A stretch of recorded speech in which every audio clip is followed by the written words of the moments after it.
साथियों नमस्कार, मैं रामफल जांगड़ा।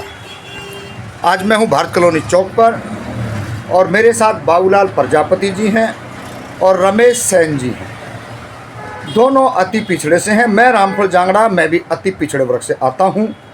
लोकसभा का चुनाव है और चुनाव के मद्देनज़र तमाम सारी पार्टियां, तमाम सारे जो राजनीतिक दल और तमाम जो जिंदा जो लोग हैं वो अपने अपने हक अधिकारों के लिए मुस्तैदी से अपनी बात को रख रहे हैं, टिकटें मांग रहे हैं, टिकट लगातार बंटनी है। हरियाणा में लास्ट में चुनाव है, इसलिए सरगर्मियां बहुत कम हैं, लेकिन फिर भी अति पिछड़ा समाज कहीं ना कहीं अपनी बात को रख रहा है कि भाई हमारे को भी राजनीतिक हिस्सेदारी मिलनी चाहिए। बाबूलाल जी कैसे हो?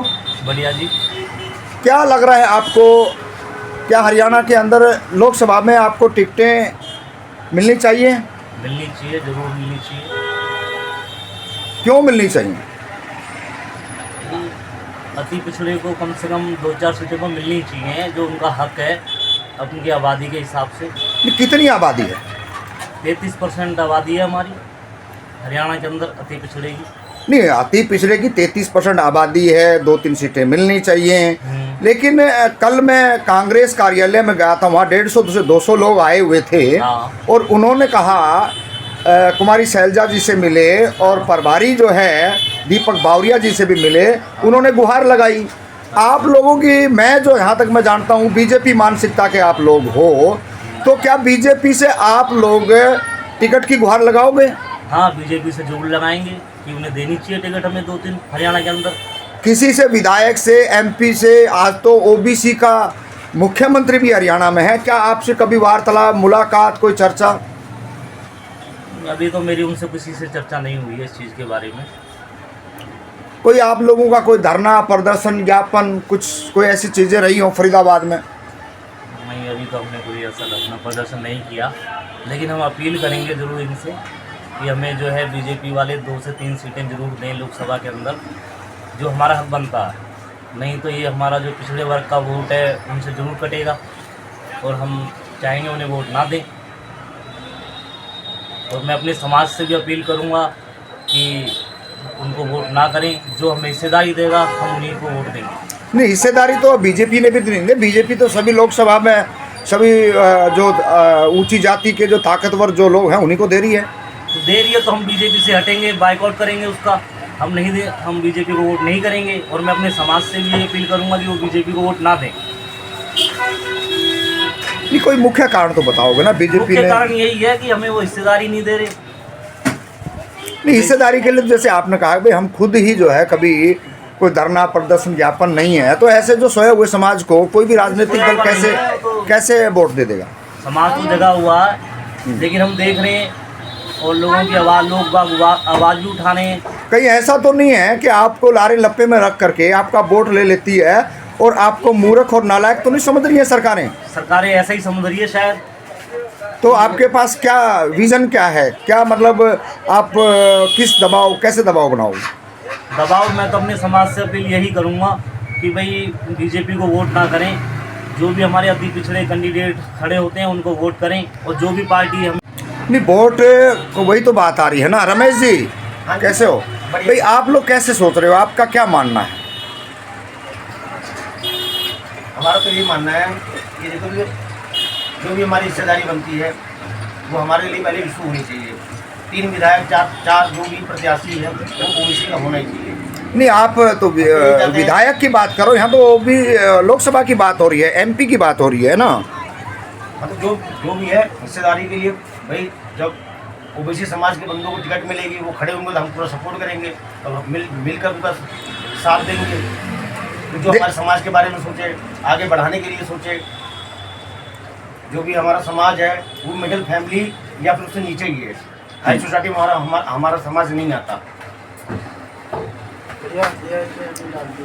तो बाबूलाल जी, जैसे इन्होंने कहा भाई हमारा जो समाज है वो बिल्कुल दबा हुआ, कुचला हुआ समाज है और राजनीतिक हिस्सेदारी की उपेक्षा, उम्मीद है अभी तक वो खैरात के तौर पे राजनीतिक पार्टियों से। क्या खैरात के तौर पे ऐसे मांगने से मिल जाएगी? नहीं, वो तो हक अपने लड़के लेना पड़ेगा।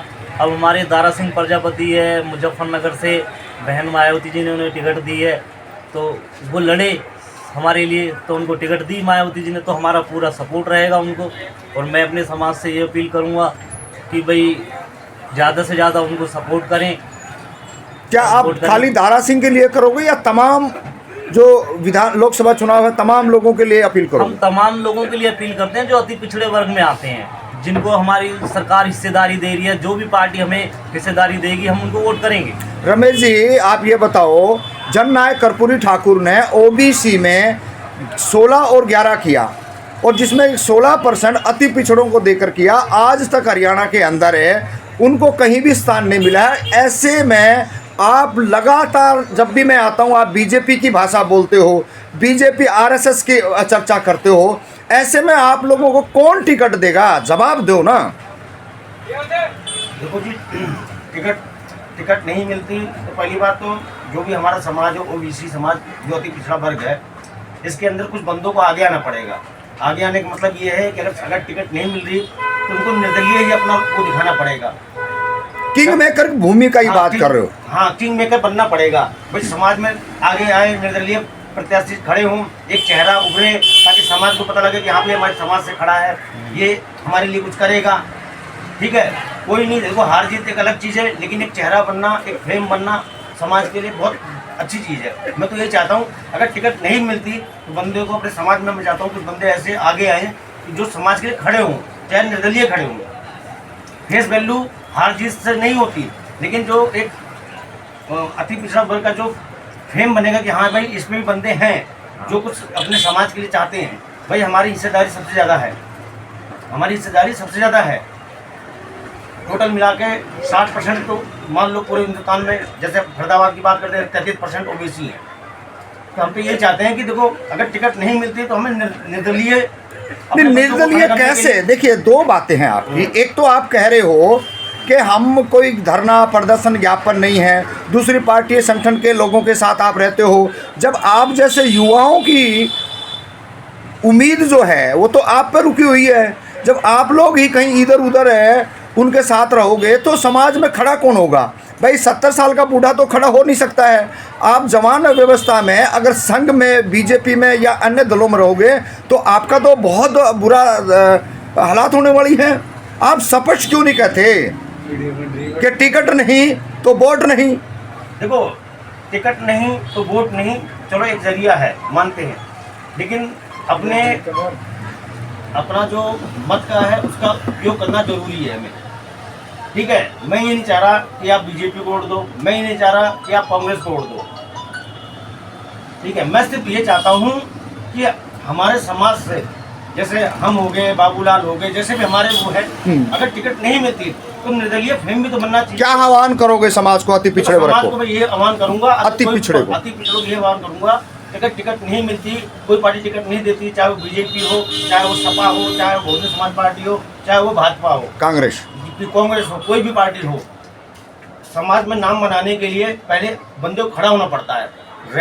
समाज के जो नौजवान युवा हैं वो आगे आए, अपने वर्चस्व को दिखाएं कि हाँ भी हम भी हैं यहाँ खड़े होने के लिए, हम भी खड़े हो सकते हैं।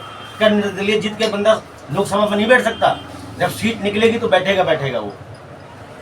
देखिए, तो मेरा एक ही मानना है कि सीट मांगने से नहीं मिलती। जब तुम्हारा फेम इतना बड़ा बन जाएगा ना तो पार्टी तुम्हारे पीछे खुद भागेंगे, खुद आगे बोलेंगी सपोर्ट करने के लिए। वो खुद कहेंगे कि हम आपको टिकट देंगे, लेकिन हम कोई फेम ही नहीं बनाना चाहते। हम सिर्फ अपील करते रहे भाजपा से कि हमें 3 सीट दे दो, कांग्रेस से हमें 4 सीट दे दो। बाबूलाल जी, रमेश ने कहा है कि भाई हमने फ्रेम में आना पड़ेगा। मैं लगातार आपके पास 15 साल से नहीं 10 साल से आप लगा लो, मैं आ रहा हूँ जा रहा हूँ, आप एक कदम भी नहीं चले हैं। सरकारों पर दबाव कैसे बना लोगे भाई? भाई चले कैसे नहीं है, हम अपने जो अति पिछड़े वर्ग के जो भी बंदे हैं हम उनके सपोर्ट में रहते हैं, ऐसा कुछ नहीं है। और जो भी हमारे अति पिछड़े समाज से खड़ा होगा हम उसके साथ हैं, कोई आए तो सही। आपका आज तक राजनीतिक में सबसे ज्यादा शोषण है रमेश जी किसने किस दल के किस राजनीतिक पार्टियों ने किया है? देखो, सबने किया जी, चाहे वो कांग्रेस हो चाहे वो भाजपा हो। ठीक है जी, हम किसी को वो नहीं कर रहे। कहीं ऐसा तो नहीं कहना चाह रहे कि मुसलमानों ने किया है आपका शोषण? मुसलमानों की भागीदारी इतनी अभी राजनीति में है नहीं, उनकी परसेंटेज। तो आपका शोषण है, स्पष्ट है कि मुसलमानों ने तो नहीं किया है। नहीं, जो कथा कथित अपने आप को चुटियाधारी जनेऊधारी कह रहे हैं वही राजनीतिक में आगे गए हैं, विधायक वही बने, MP वही बने, जिला पार्षद वही बने, ब्लॉक समिति में वही गए, सरपंच में वही गए, तो नुकसान तो उन्होंने किया ना आपका। क्या मानना आपका? नहीं, मानना तो हमारा है कि देखो जो भी है भाई, जनरल कैटेगरी ही हर चीज़ में आ गई आज की डेट में। आप कहीं भी चले जाओ, चाहे लोकसभा में चले जाओ, चाहे विधानसभा में चले जाओ, चाहे विधायक में चले जाओ, पार्षद में चले जाओ। हाँ, केवल SC को कुछ सीट है जो नहीं, वो तो रिजर्व है, वो तो रिजर्व है, उसमें कुछ नहीं। बाबूलाल जी आपका क्या मानना है? पिछड़ों के लिए कोई सीटें रिजर्व नहीं है और इन्हें देनी पड़ेगी, ये हमारे समाज का हक बनता है। नहीं, इसके लिए आप लोगों को मैं बार बार वही कह रहा हूँ, वही आपसे कहलवाना चाह रहा हूँ कि आपका शोषण किसने किया है? हमारा शोषण तो सभी पार्टियों ने किया, किसी ने हमारी हिस्सेदारी दी ही नहीं है। क्या अपील करोगे राजनीतिक दलों से? भाई राजनीतिक दलों से मैं यही अपील करूंगा भी हमें हिस्सेदारी दें। अगर हिस्सेदारी नहीं देते हैं तो क्या करोगे? तो हम वोट नहीं करेंगे। फोन कर दूंगा। अगला ऑप्शन क्या होगा आपके पास में? अगला ऑप्शन होगा तो हम किसी अति पिछड़े को आगे लेके आएंगे और उसको सपोर्ट करेंगे। देखिए, मैं हूँ रामफल जांगड़ा फरीदाबाद से, और जो दोनों शख्स बैठे हैं ये OBC समाज के हैं, अति पिछड़े वर्ग के लोग हैं। आप समझ सकते हैं कि किस तरीके से दयनीय हालात इन लोगों की है, और इस हालात के जिम्मेदार कोई और नहीं है, स्वयं अति पिछड़ा वर्ग है जो आज तक अपनी हिस्सेदारी के लिए रोड पे नहीं आया। जननायक कर्पूरी ठाकुर हो, चाहे VP सिंह हो, जैसे महापुरुषों ने इनको 27% रिजर्वेशन दिया, और जननायक कर्पूरी ठाकुर जी का इस देश के अंदर हम ऋणी हैं, उनका हम ऋण चुका नहीं सकते, जिन्होंने हमारे को 16 और 16% हमारे को ये बिहार से लागू हुआ था, और पूरे देश के अंदर हमारी मांग है। इसी बात को लेकर के दोनों से मेरा उम्मीद थी कि कुछ ना कुछ निकलेगा, खैर ज़्यादा नहीं निकल पाया। अगली बारी फिर कोशिश करेंगे कि अति पिछड़ा वर्ग के लिए कहीं ना कहीं आप बोलें, और ये बात ज़रूर कहें, कोई भी राजनीतिक दल आता है तो हम 40% आबादी के लोग, चाहे वो कांग्रेस का हो, चाहे BJP का हो, इंडियन लोक दल हो, JJP हो, BSP हो, या कोई और अन्य दल, उनकी आंखों में आंख डाल के ये पूछना कि भाई वोट तो देंगे, पर किस बिहाफ पर वोट मांगने आए हो? क्या विधानसभा दिया, क्या लोकसभा दिया, क्या नगर निगम दिया, क्या सरपंच और ब्लॉक समिति दी? अगर उसके मुंह से उफ ना निकलेगा, उल्टे पैरे चले जाएगा। अगर अति पिछड़े समाज के लोग जिंदा हैं तो जिंदा नजर आने चाहिए, क्योंकि आज टाइम मांगने का नहीं है, छीनने का है। बाबूलाल जी कुछ कहना चाहोगे? धन्यवाद। जय भीम, जय ज्योति, जय कर्पूरी।